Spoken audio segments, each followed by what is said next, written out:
से कहा, मित्र मैं आपकी माया देखना चाहता हूं। क्या कहा? मैं आपकी माया देखना चाहता हूं, क्योंकि मैंने बहुत सारे लोगों को सुना है, बहुत सारे बंधुओं को सुना है कि द्वारिकाधीश बड़े मायावी है, बहुत मायावी है। लेकिन मित्र हम गुरुकुल में साथ साथ रहे और आज भी हम आपको लंगोटिया यार मानते हैं, लेकिन आपने मुझसे ये बात छिपा करके रखी। आज दिन तक आपने मुझे अपनी माया नहीं दिखाई, मैं आपकी माया देखना चाहता हूँ। ऐसी कौन सी माया है जिस माया के प्रभाव से आप पूरे विश्व को भ्रमित करते हैं? एक बार उस माया को मैं देखना चाहता हूँ। कृष्ण कहने लगे, सुदामा मित्र अभी अभी आए हो और अभी अभी आकर के माया देखना चाहते हो? पहले थोड़ा स्नान कर लेते हैं, फिर कुछ खाएंगे पिएंगे और फिर विश्राम करेंगे, और फिर माया तो मेरे ही पास है, वो कहीं थोड़ी जा रही है, इसलिए हम जरूर आपको अपनी माया दिखाएंगे। इसलिए आओ पहले हम स्नान करते हैं।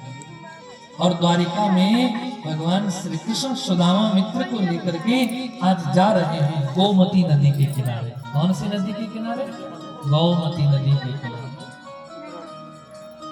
और ये नदी ऐसी नदी है जो समुद्र से निकलती है, छोटा सा भाग है।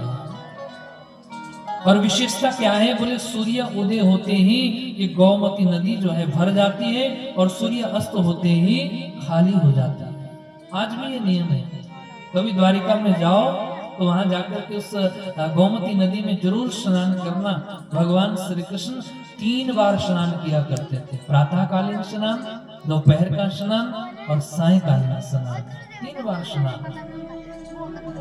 और भगवान श्री कृष्ण सुदामा मित्र को लेकर के उस गोमती नदी में पहुंचे और गोमती नदी में भगवान ने सर्वप्रथम स्नान किया, सवस्त्र स्नान। जैसे वस्त्र पहने हुए थे वैसे ही स्नान किया। इसलिए तीर्थों पर जाओ तो सवस्त्र स्नान करना, नग्न अवस्था में स्नान नहीं करना चाहिए। आज थोड़ी विडंबना है। आज माताएं भी तीर्थों पर जाती हैं तो उनके लिए अलग घाट बने हुए हैं, लेकिन वहां स्नान न करके खुले में स्नान हो रहा है, नग्न अवस्था में स्नान हो रहा है, तो भैया आप पाप इकट्ठा कर रहे हैं, पुण्य आपको कुछ मिलने वाला नहीं है। इसलिए सवस्त्र स्नान। वैसे तो नियम क्या लिखा है? बोले नवीन वस्त्र धारण करें फिर स्नान करें और फिर उन वस्त्रों का वहीं पर परित्याग कर देना चाहिए, ये नियम है। लेकिन जहाँ छोड़ने की बात आती है ना, वहाँ हम सबसे पुराना वस्त्र पहनते हैं, जिसको वैसे भी तो छोड़ना ही है, सबसे पुराना। कहीं पंडित जी घर में गणगोल शांति करवाने आए, कार्तिक शांति करवाने आए, तो पंडित जी कहते हैं बोले स्नान होगा अब, और ये वस्त्र जो पहने हैं ना सब छोड़ने पड़ेंगे, दोबारा नहीं पहनने हैं। तो भैया सब बोले पंडित जी थोड़ा समय दे दो, थोड़ा वस्त्र बदल लेते हैं, सबसे पुराना वस्त्र पहनेंगे। भैया छोड़ना है, छोड़े क्या वस्तु जाती है? बोले जो सबसे प्रिय वस्तु हो उसका परित्याग करना चाहिए। बोले भक्तवत्सल भगवान श्री कृष्ण ने स्नान किया, एक डुबकी लगाई, दूसरी डुबकी लगाई और तीसरी डुबकी लगाई। 3 डुबकियां लगाने के बाद बाहर आ गए। 3 ही डुबकियां लगाए। गंगा में स्नान करो तो हर हर गंगे कहते हुए केवल 3 डुबकियां लगाए और फिर अपने पितरों का तर्पण वहां करें, तब आपको पूर्ण फल मिलेगा। मौज मस्ती करने नहीं जाना है तीर्थों पर। जैसा नियम, अगर आप ज्ञान के सहित उस कार्य को नहीं करते हैं तो आपको उसका कोई फल मिलने वाला नहीं है।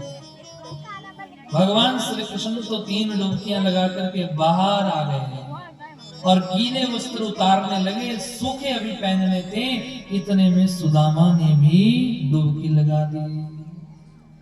ये गोविंद कहते हुए डुबकी लगाई। बस डुबकी लगाने की ही देर थी और सुदामा को लगा कि नदी में बाढ़ आ गई है, और सुदामा जी बहते बहते बहते बहते बहते बहुत दूर निकल गए और समुद्र की छाली ने एक सूखे टापू के ऊपर जाकर के सुदामा को फेंक दिया। पेट के बल जाकर के गिरे, जितना पानी भीतर गया सब बाहर आ गया। होश आई तो सामने देखा कि कृष्ण नहीं है। अब देखिए यहां से प्रक्रिया शुरू हो गई। भगवान कृष्ण नहीं दिखाई दे रहे हैं, चारों तरफ जंगल ही जंगल दिख रहा है, ऊंची ऊंची पहाड़ियां दिख रही है। सुदामा विचार करने लगे, अरे भैया मैं कहाँ आ गया हूँ। फिर एक पहाड़ी के ऊपर चढ़ते हैं, वहां से देखते हैं एक नगर नजर आया, एक शहर नजर आया। फिर एक रास्ता ढूंढा, बोले शहर में जाकर के पूछूंगा भैया मैं कहाँ आ गया हूँ, कौन सी नगरी में आया हूँ। एक पगडंडी से, एक रास्ते से, एक मार्ग से जा रहे हैं। आगे बहुत चौड़ी सड़क है, सुंदर रास्ता बना हुआ है, चारों तरफ सुंदर वृक्ष लगे हुए हैं, बहुत चौड़ा मार्ग। सुदामा जल्दी जल्दी चलने लगे, जाकर के पूछो नगरी में कि कौन सी नगरी में मैं पहुंच गया। स्नान करने के लिए आया था अपने मित्र कृष्ण के साथ, कहां पहुंच गया आकर।